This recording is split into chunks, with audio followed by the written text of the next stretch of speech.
Hey y'all, today we're going to recap the big 5 national parks in Utah. And we're going to give you some tips and tricks for visiting. And we're going to rank them in our own personal preference of which ones were our favorites. All while having a whole lot of fun.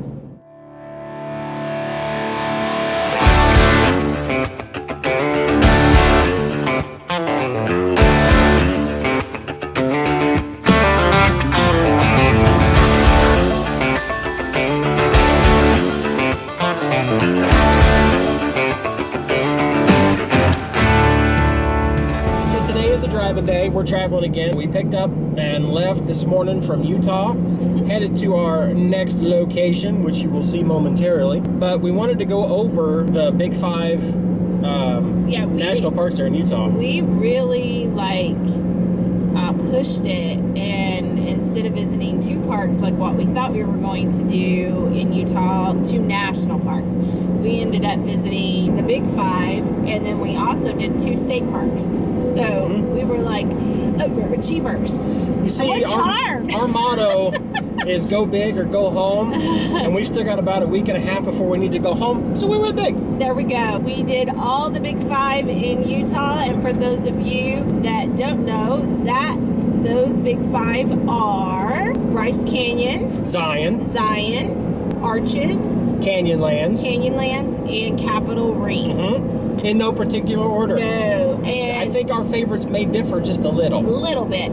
I would say prior to this trip, I had definitely heard about Arches, and I had heard about Bryce from people who had been to them, and I knew vaguely that Zion was something I had heard a lot of people talk about, but I honestly didn't know that it was in Utah before we started researching this trip. And I did not know Capitol Reef was even a thing until I didn't know it existed. We had 4 of the 5, big 5, and we kept hearing people talk about the big 5, and I'm like Googling what are the big 5, and I researched and figured out that we were close enough by Capitol Reef that we could zip over there and check it out too, so we really didn't know what to expect. Before we do our little recap, I think we should probably give the disclaimer that usually we do some area planning. We kind of do some basic planning of where are dogs allowed, because we need to know whether or not we need to kennel Octavius, or if we can bring him, or if it makes sense wherever we're going. We do look at some basic,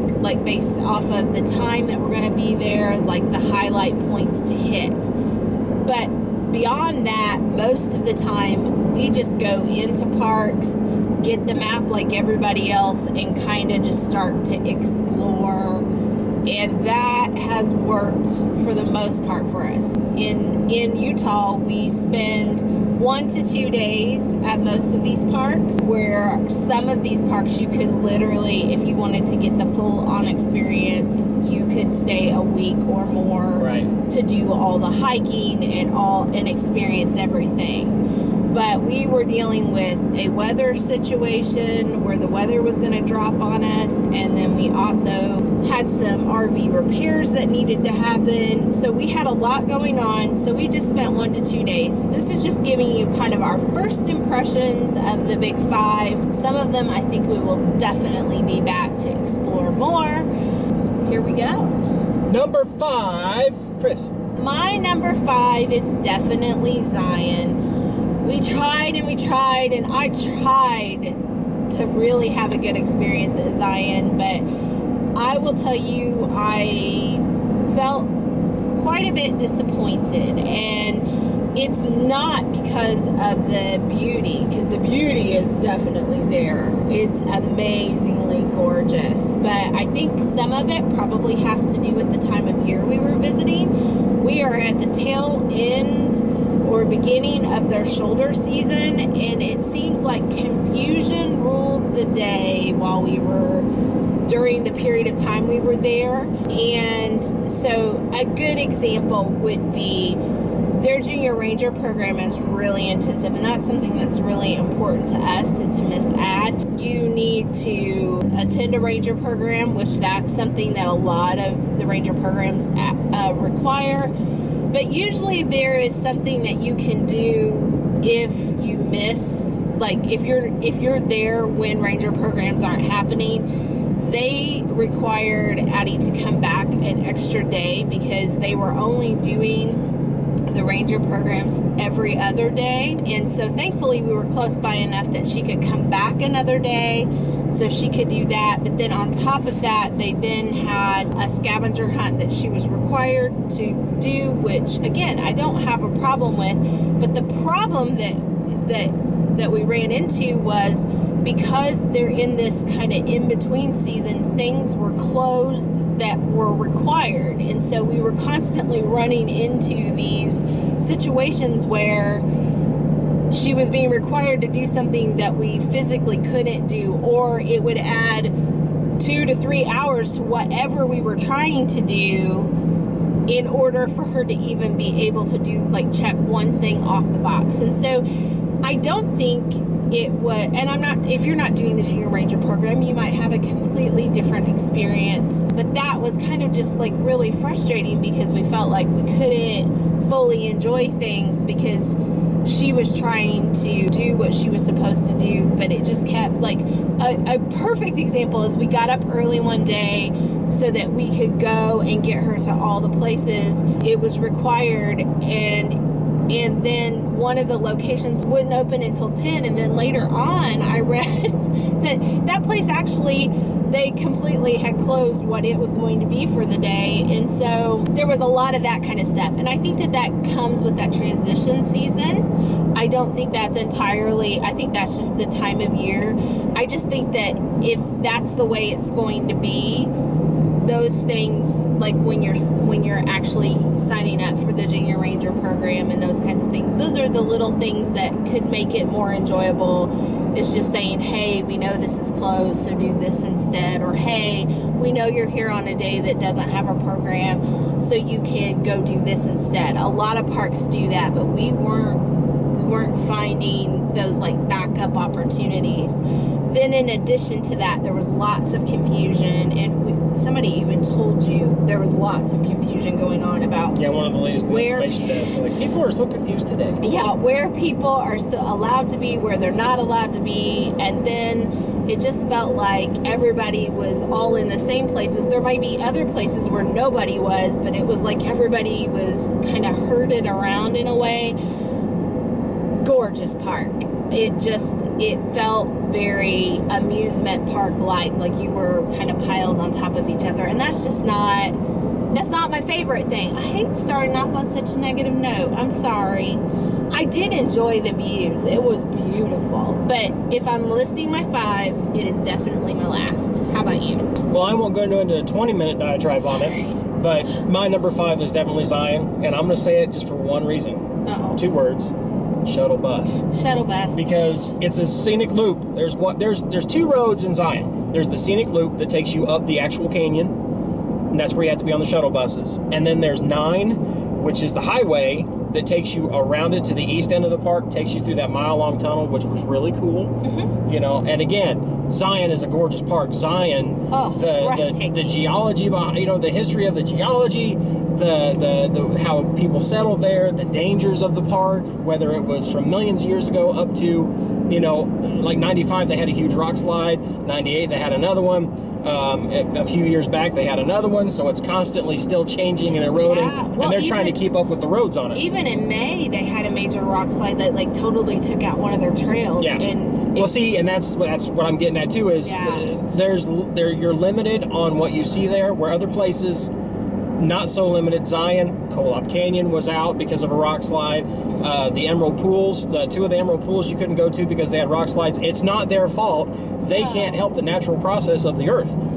But it's like, well, there's a lot of stuff we can't see. So, but what you could see, you still had to take a shuttle bus up to.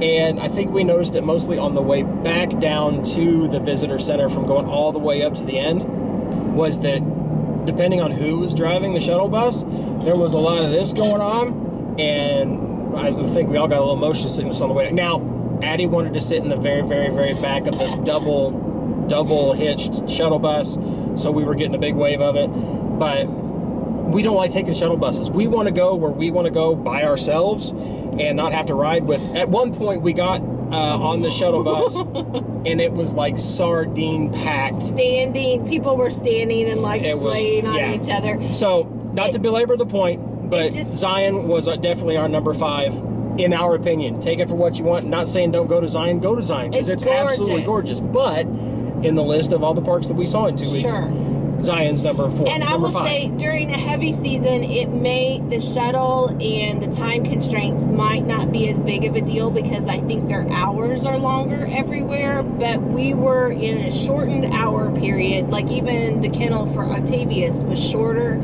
So because it's the end of the shoulder season, going into the winter season. But then you have to navigate a system that takes you 40 minutes to get from one point to another.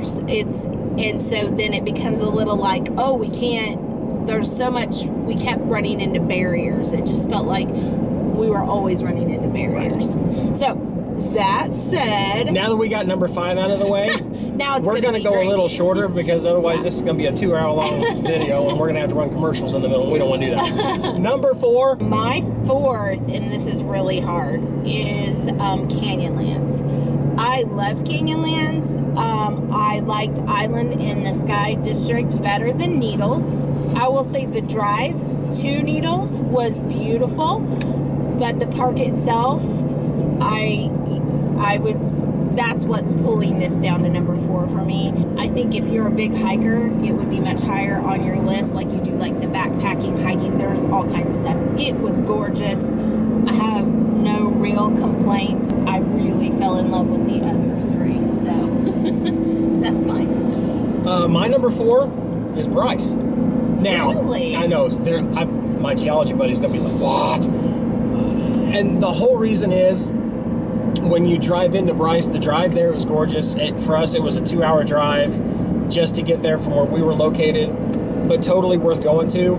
But when you get to Bryce, you walk out and you see the main attraction from the get-go, which is the amphitheater, which is thousands upon thousands upon thousands of hoodoos, which is amazing. The view there is gorgeous.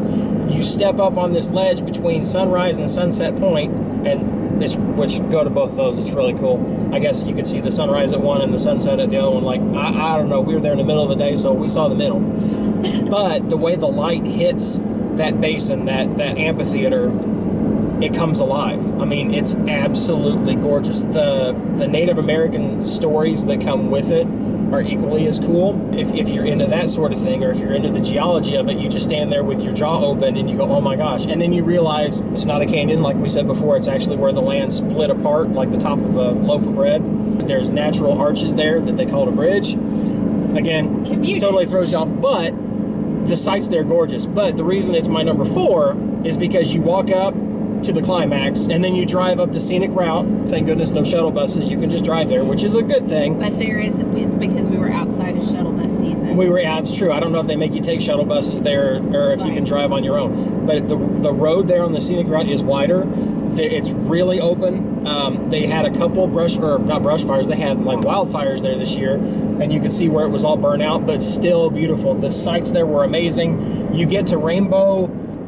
What was it, Rainbow Point? You go there and you're like 9,200 feet up in the air, so you're higher than any other place we'd ever been, and you could really tell because the air was really thin, and it was great. The views there were awesome, but the main attraction there is definitely the amphitheater, and which again was gorgeous, but the rest of it to me was all right. But it was just all right. So that's my number 4. Number 3? My number 3 was Bryce. I really loved Bryce. I think that the order in which we saw things made it kind of like go like, oh, I think we kept thinking we were going to see more and more and more. And I think the order in which we ended up seeing things made it be like, oh, but the beginning was so amazing. But to say that the beginning was so amazing, and you can walk that rim trail, and it is gorgeous. So it's my number 3 just because I fell in love with the other 2. But I loved it there. It is colder there and like than it is some of the other parks, so we were a little chilly while we were there. It was nippy, but it was beautiful, and I loved it. My number 3 was your number 4, Canyonlands. Now the Needles was cool, but the drive-in, like Cris said, was even better than the actual park. But what hit it for me... I'm sorry. Definitely stop at Newspaper Rock. Which isn't even a part of the national park, but Newspaper Rock, absolutely awesome. But for me, Island in the Sky is what put it up in ranking, because 1, you're so high up, 2, you could see for miles and miles and miles, and like the Henry Mountains looked like you could like throw a rock and hit them. We're like 55 miles away because the sky was so clear, you're so high up, and the views were great. It can be a little dangerous because you can actually step out on a ledge and look down 6,000 feet. I did that. It was cool. Don't recommend it unless you're a professional like me. But those views at Island in the Sky totally pushed that just above Bryce for me as far as number 3. What's your number 2? My number 2 is Arches. To me, Arches is the quintessential national park. Like, it's everything that I think of when I think of a national park. From, you've got long winding drives through beautiful scenery, lots of places to pull over and overlooks, there's lots of hiking, and there's lots of destinations from within. And one of our favorite things that we did while we were at Arches is when we got to climb out on some of the arches. Under, not on. Well, no, not on top, but like, you know, up the rocks and underneath them, and explore them and the land around them. And I would say Arches had quite a few people there while we were there, but we still found those like really peaceful, quiet moments, and just had a lot of fun as a family. 2 thumbs up for Arches. Mine's the same. Number 2 is Arches for me. You drive up, and one of the first things that you see is Balanced Rock. And I don't even remember I think we got that on video. If we do, you're going to see it right now. But Balanced Rock, which is just this giant tall hoodoo, and it gets real narrow at the top, and then there's just a great big rock on top of it. And one of these days it's going to fall down. I'm glad we were not there when it happens. But then you start to see these arches. I mean, the turrets and the double arch and the windows. And I think we saw in the far off distance was Delicate Arch, and you could hike up to it if you wanted to, or you could look at it from a distance. We'd seen a lot of arches that day, so instead of being with a huge crowd like we didn't want to be with, we could still zoom in and see it and see this arch. The one arch we didn't get to see, and I wish we would have, was Natural Arch, which is one of the ones that you see a lot.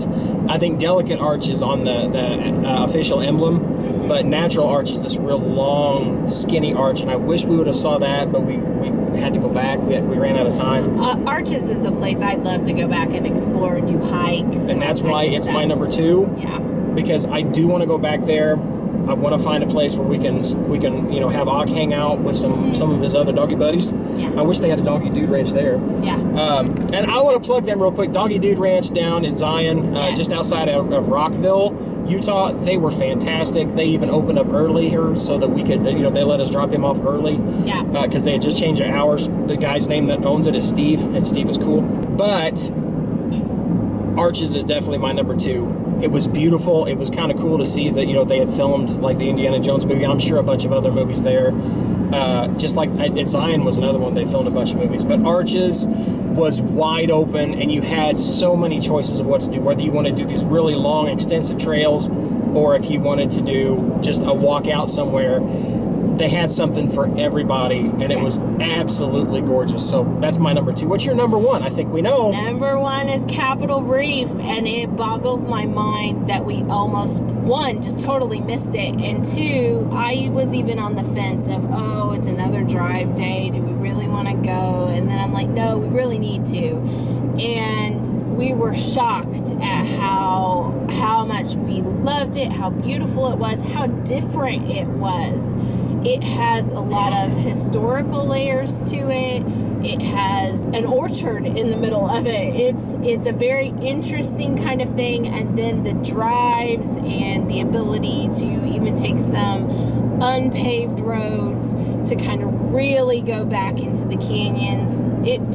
I would love to go back there and spend a week and do all the trails and just enjoy it. It was super friendly. It It was bustling with people, but there were plenty of places to just kind of just go and be by yourself and see everything. It was gorgeous.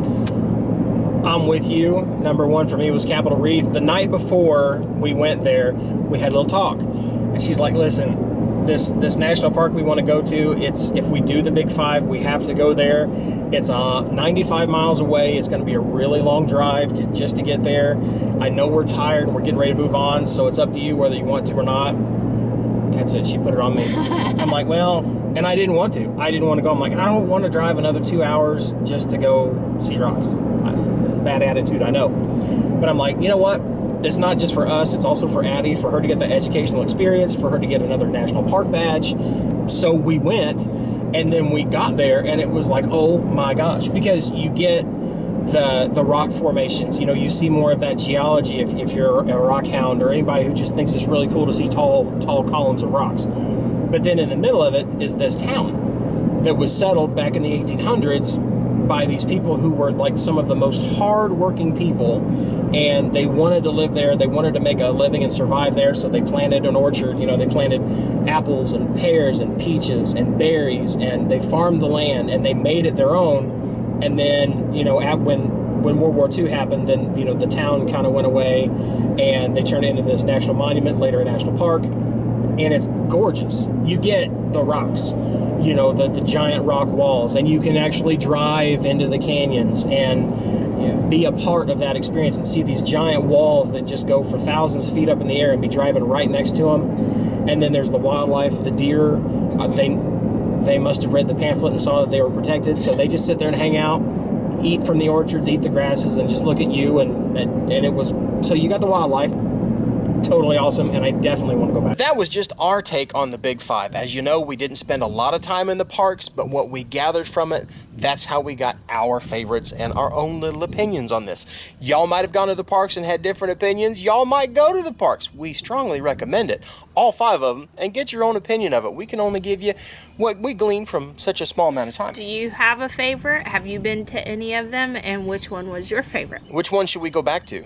I think we know which one we want to go back to, but... Or there's more than one. Well, yeah. We're always up for suggestions. By the way, it's windy, and we're no longer in Utah. In fact, we're way beyond where you think where we're going. If where we were, where we been. I'm confused. I am too. I know where we're at, though, but I can't tell you.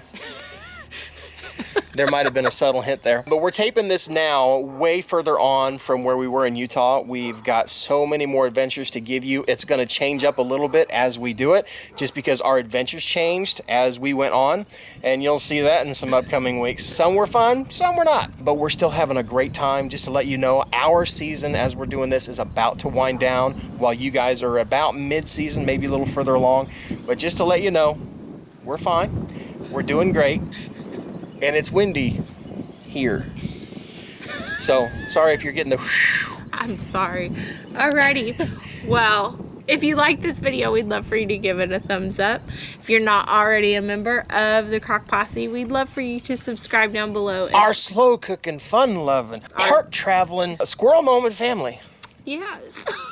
Also, if you want to know as soon as we put up a new video full of squirrel moments, make sure you click the little bell down below that we call the Ding-a-ling. And whatever y'all do, laugh often. Eat good food. And speak life. Bye, guys. Bye. If you want to see the latest, click on the left right here. If you feel like subscribing, click on the right, my dear. And if you think we're funny enough to send us money, click the Patreon link below.